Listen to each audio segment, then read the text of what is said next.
యేసుకు స్తుతి కీర్తన Christian gospel musical ministries తరపున మీకందరికీ శుభాభివందనాలు తెలియజేస్తూ ఉన్నాను.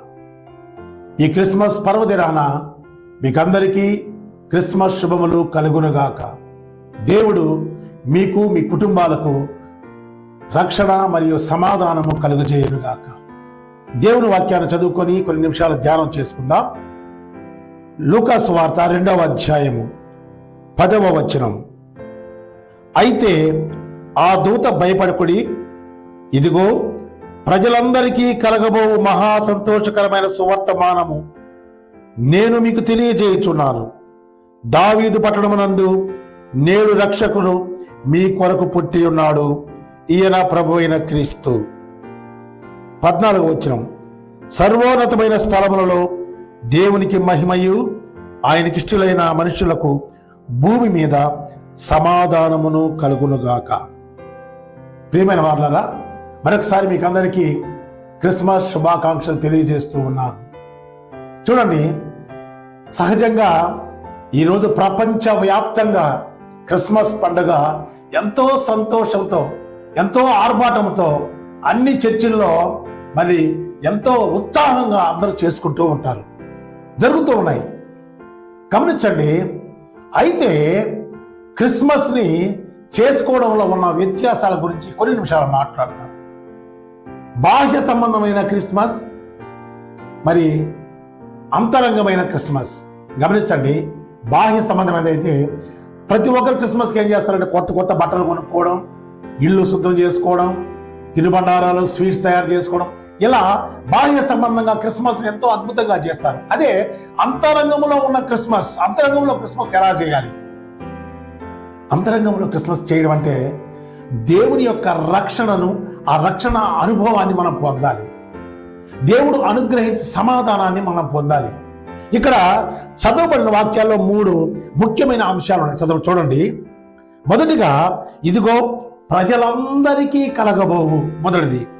రెండవది, నేడు రక్షకుడు.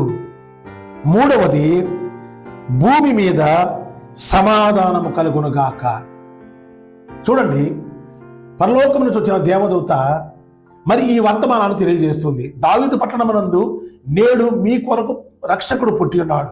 దానికి ముందుగా, ఇదిగో ప్రజలందరికీ కలగబోవు. ఇది కేవలం క్రైస్తవులకు మాత్రమే కాదు, ప్రపంచవ్యాప్తంగా ప్రజలందరికీ.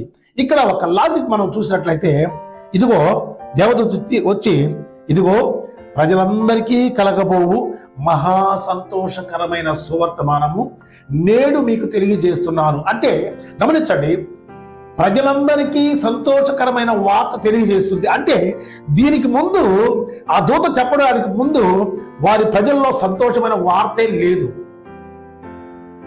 వారికి ఎప్పటికీ మరి సంతోషము, సమాధానం లేదు.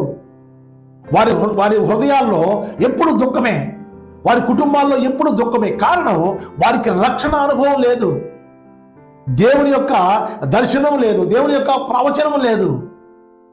వారందరూ పాపంతో నశించిపోతూ ఉన్నారు. వారందరూ కూడా మరి రక్షకుడి కోసం ఎదురు చూస్తున్నాడు.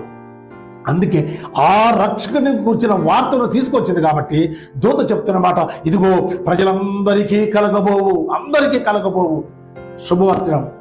దావీదు పట్టణమునందు నేడు రక్షకుడు మీ కొరకు పుట్టి ఉన్నాడు. మరి 14వ వచనం చూడండి.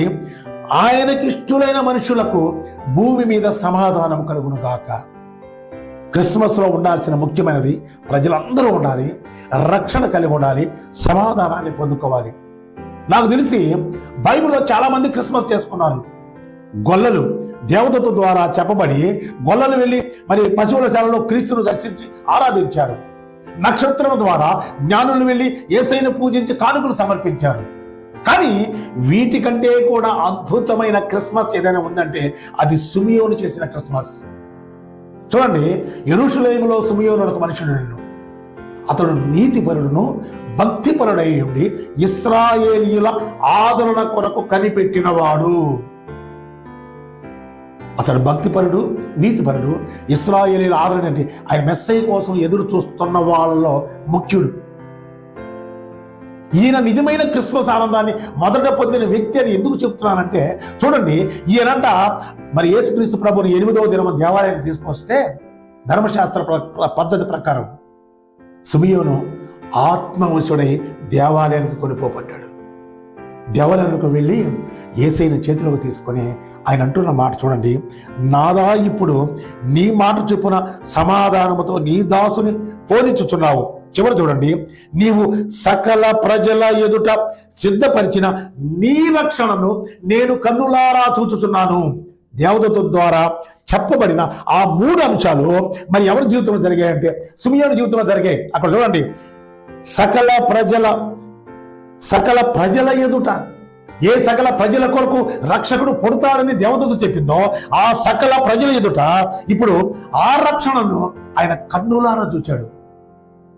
ఇప్పుడు ఆయన చెప్తున్న మాట, దేవునికి ఇష్టలైన మనుషులకు మరి సమాధానం అన్నాడు. ఇప్పుడు చూడండి, ఆయన మొదట అన్నాడు, నాదా ఇప్పుడు నీ మాట చెప్పున సమాధానంతో నీ దాసుని పోనిచ్చుచున్నావు. ఎంత అద్భుతం! దేవుడు ఆయనకు చూపుతున్న కృప చూడండి, ఎంత అద్భుతం! దేవదూత ద్వారా పలికిన ఆ మాటలన్నీ మరి సిమియోను జీవితంలో నెరవేరాయి. అందుగాక ఆయన ఆరాధన ఎక్కడ జరిగిందంటే యెరూషలేము దేవాలయంలో ఆయనను చేతులతో ఎత్తుకొని ఆరాధించి మొదటి క్రిస్మస్ సంతోషంగా చేసుకున్నాడు.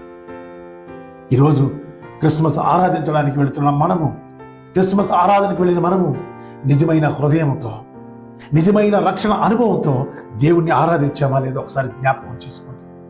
అలా చేయకపోతే మన హృదయాన్ని ఆయన సన్నిధిలో పరిచి ఎప్పుడైతే మనం ప్రార్థిస్తామో నిజమైన సమాధానము అక్కడే మనకు దేవుడు మన హృదయాలకు దయచేస్తాడు. అట్టి కృప మనకందరికీ దేవుడు దయచేసి రక్షణ సమాధానము మనకు కలుగజేసి ఆశీర్వదించునుగాక. ఆమేన్. ప్రార్థన చేసుకుందాం. తండ్రి, నీకు వందనాలు. సిమియోనుకు కలిగిన మరి రక్షణ, ఆనందం, సమాధానం ఆయన కన్నులారా చూచి ఆ భాగ్యాన్ని ప్రభు ఆ సిమియోనికి ఇచ్చావు తండ్రి. మేము కూడా మందిరములో నీ ఆరాధనకు వెళ్ళి ఆ రక్షణ అనుభవాన్ని, ఆ సమాధానాన్ని పొందుకోవడానికి మీ ఉచితమైన కృప మాకు దయచేయమని ఈ క్రిస్మస్ పండుగ దినాన మమ్మలను, మా కుటుంబాలను, మా సంఘాలను మీ కౌగిల్లో భద్రపరిచి ప్రతి ఒక్కరికి సమాధానము, సంతోషము కలుగు చేయమని మీరే దీవించమని యేసు నామములో ప్రార్థిస్తున్నాము తండ్రి. ఆమేన్. మరొకసారి మీకందరికీ క్రిస్మస్ శుభములు కలుగునుగాక. ఆమేన్.